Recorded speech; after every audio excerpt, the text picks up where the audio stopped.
Good morning, students. Today we will be discussing short run cost.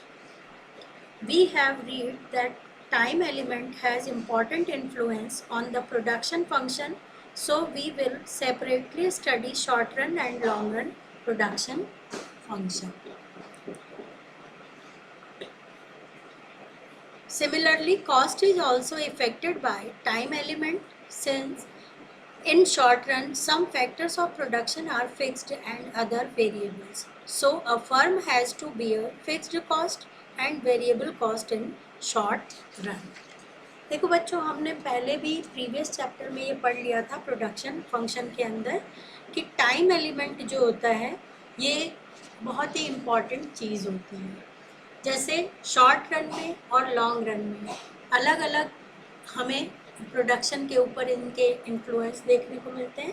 इसी तरीके से cost पे भी हम देखते हैं शॉर्ट रन और लॉन्ग रन का अलग अलग इफेक्ट दिखाई देता है.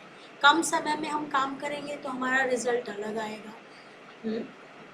ज़्यादा समय में हम काम करेंगे तो इसका रिजल्ट अलग आएगा. इसको आप बहुत अच्छी से अपनी स्टूडेंट लाइफ से जोड़ सकते हैं कि जो बच्चे सिर्फ एग्ज़ाम में पढ़ते हैं उनकी परसेंटेज और जो बच्चे कंटिन्यूसली रेगुलर पढ़ते हैं, लॉन्ग टर्म का उनका प्रोसीजर होता है तो उनका इफ़ेक्ट अलग दिखाई देता है. इसी तरीके से कॉस्ट पे भी शॉर्ट रन का इफ़ेक्ट अलग होता है और लॉन्ग रन का इफ़ेक्ट अलग होता है. और उस आधार पे अगर हम देखें शॉर्ट रन और लॉन्ग रन में डिफरेंस दोबारा से मैं बता देती हूँ. शॉर्ट रन में क्या होता है कि सम फैक्टर जो होते हैं वो फिक्स्ड माने गए हैं जिसे हम इजीली चेंज नहीं कर सकते हैं.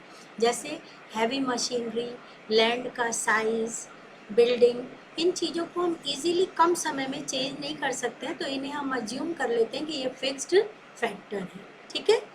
और कुछ चीज़ें हैं जिन्हें हम इजीली चेंज कर सकते हैं like raw material, labour etcetera.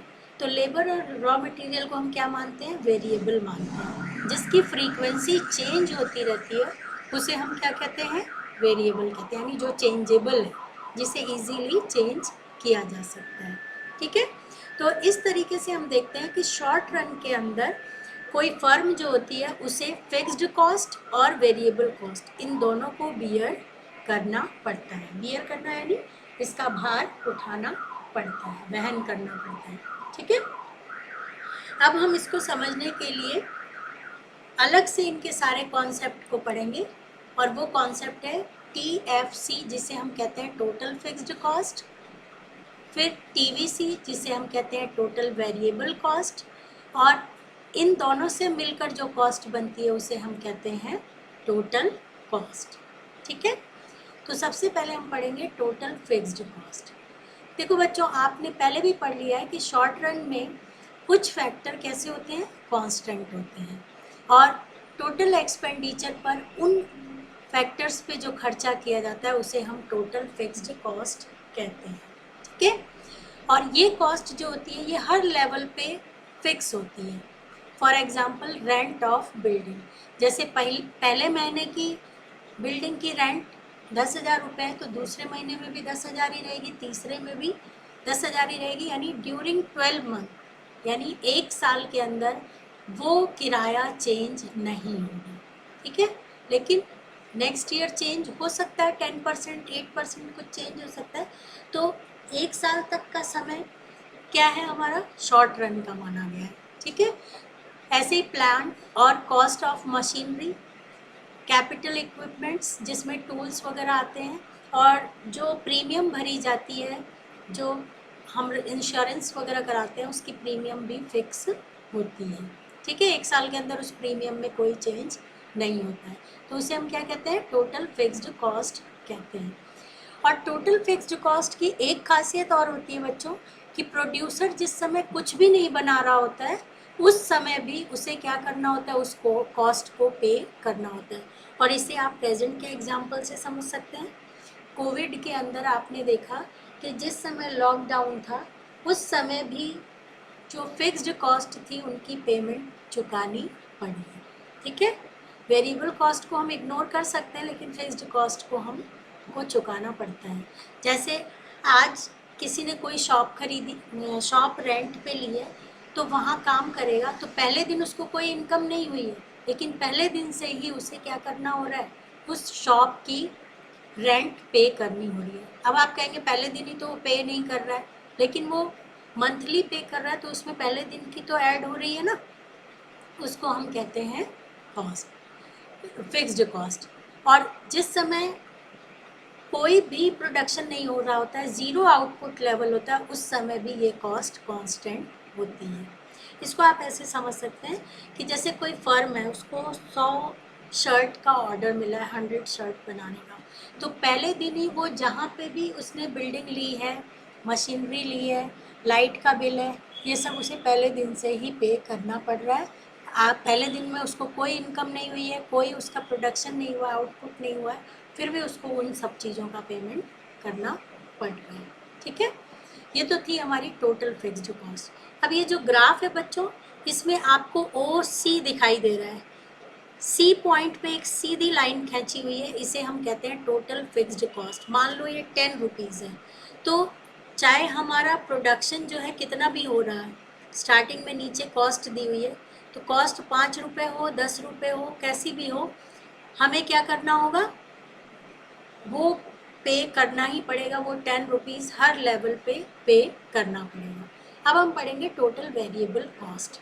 Total variable cost धीरे धीरे बढ़ती जाती है। In short run some factors of production are variable and total expenditure on this factor of production is known as variable. अब देखो बच्चों, शॉर्ट रन में production के अंदर कुछ चीज़ें वेरिएबल होती है, चेंजेबल होती है, और उनकी जो कॉस्ट होती है उसे हम वेरिएबल कॉस्ट कहते हैं। और ये कॉस्ट जैसे जैसे प्रोडक्शन इंक्रीज होता है वैसे वैसे बढ़ती जाती है। जैसे रॉ मटेरियल है, पहले दिन हमने एक शर्ट बनाई, थोड़ा रॉ मटेरियल लगेगा, दूसरे दिन हम 4 शर्ट बना रहे हैं और रॉ मटेरियल लगेगा, तो हमारी कॉस्ट बढ़ जाएगी ना। ऐसे ही लाइट ज़्यादा से ज़्यादा, पहले दिन एक ही बल्ब जलाया था, दूसरे दिन 10 जला लिए, पंखे भी चला लिए, एसी भी चला लिया, तो हमारा बिल बढ़ता जाएगा। वाटर सप्लाई वगैरह धीरे धीरे बढ़ती जाएगी, तो उनके साथ साथ उनकी कॉस्ट भी बढ़ती जाती है। ठीक है, उसे हम कहते हैं टोटल वेरिएबल कॉस्ट। अब टीसी हम कैसे निकालते हैं, तो total fixed cost plus TVC, इन दोनों को जब हम प्लस कर देते हैं तो हमारी क्या निकल जाएगी, टीसी निकल जाएगी।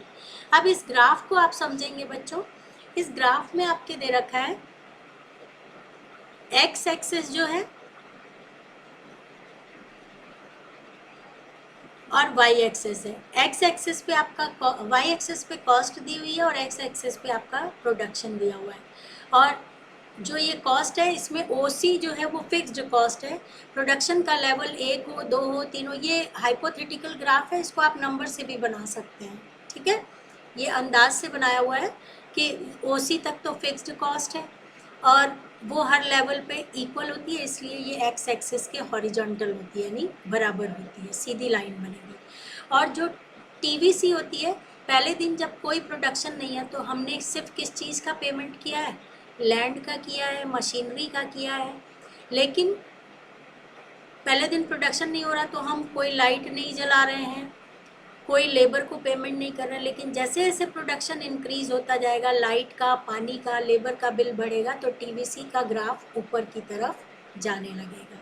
ठीक है, फिर टीसी हम निकालते हैं तो वो टीवीसी और टीएफसी से जुड़ के निकलती है, इसीलिए वो जीरो एक्सेस से कभी भी स्टार्ट नहीं होगी।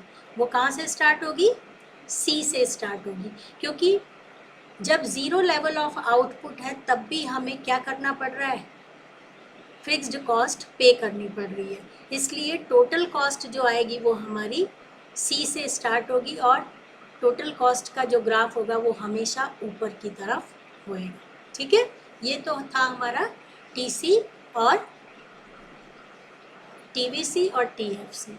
अब हम पढ़ेंगे average cost, average variable cost और average fixed cost, average variable cost और एवरेज कॉस्ट। ये सेम ऐसे ही है टीसी, टीवीसी और टीएफसी की तरह। ठीक है,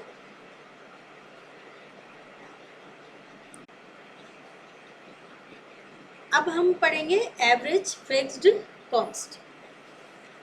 एवरेज फिक्स्ड कॉस्ट में है बच्चों, सेम वैसे ही है, ये जो एवरेज फिक्स्ड कॉस्ट होती है when total fixed cost is divided by total quantity of production then we obtained average fixed cost. इसका मतलब है एक सामान पे कॉस्ट कितनी आई है फिक्स्ड कॉस्ट, उसको हम कैसे निकालेंगे। तो 10th तक आपने मैथमेटिक्स पढ़ी, आपको मालूम है, और इससे पहले भी आप पहले प्रीवियस चैप्टर्स में एवरेज कॉस्ट एवरेज निकालना आप जानते हैं। तो इसके अंदर आपको क्या करना है, जो भी हमारी टोटल फिक्स्ड कॉस्ट है यानी टीएफसी जो है उसे हम डिवाइड कर देंगे टोटल क्वांटिटी से, टीक्यू से, तो हमारी क्या आ जाएगी, एवरेज फिक्स्ड कॉस्ट आ जाएगी। और ये फॉर्मूला है AFC equals to TFC upon Q. ठीक है।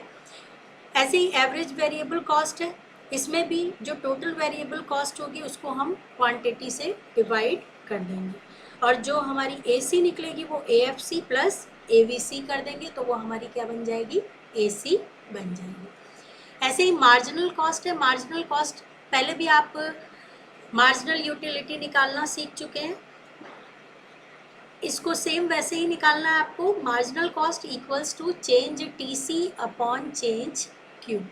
जो टोटल कॉस्ट में चेंज हुआ है, नीचे वाले में से ऊपर वाले को माइनस कर देंगे तो हमारा टीसी आ जाएगा, चेंज टीसी। ठीक है।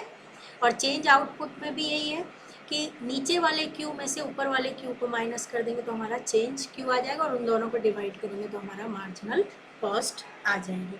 अब बच्चों आपकी जो टेबल दी हुई है इससे आप इसको निकालना सीख सकते हैं। क्यू दे रखा है आपके 0 से लेके 6 तक, और टीएफसी आपकी 10 10 10 है। जैसे ओसी जो है ना, सी को यहाँ आप 10 मान सकते हैं, जो आपकी टोटल फिक्स्ड कॉस्ट थी। फिर टोटल वेरिएबल कॉस्ट आपकी दी हुई है 0 8 14 18। टीसी आप इजीली निकाल सकते हैं, टीएफसी और टीवीसी को प्लस करेंगे तो आपका आ जाएगा। अब एएफसी आपको कैसे निकालना है, तो आपको मालूम है कि 10 को आप 0 से डिवाइड करेंगे तो इनफिनाइट आ जाएगा। फिर 10 को आप 1 से डिवाइड करेंगे तो आपका क्या आएगा, 10 आ जाएगा। फिर 10 को 2 से डिवाइड करेंगे 5 आ जाएगा। 10 को 3 से डिवाइड करेंगे, आपका ऐसे डिवाइड करेंगे आपकी एवरेज कॉस्ट आ जाएगी। सेम ऐसे ही एवरेज वेरिएबल कॉस्ट आ जाएगी। और ये एसएससी और एसएमसी ये हम वी विल डू टुमारो, ये हम नेक्स्ट लेक्चर में पढ़ेंगे। Thank you for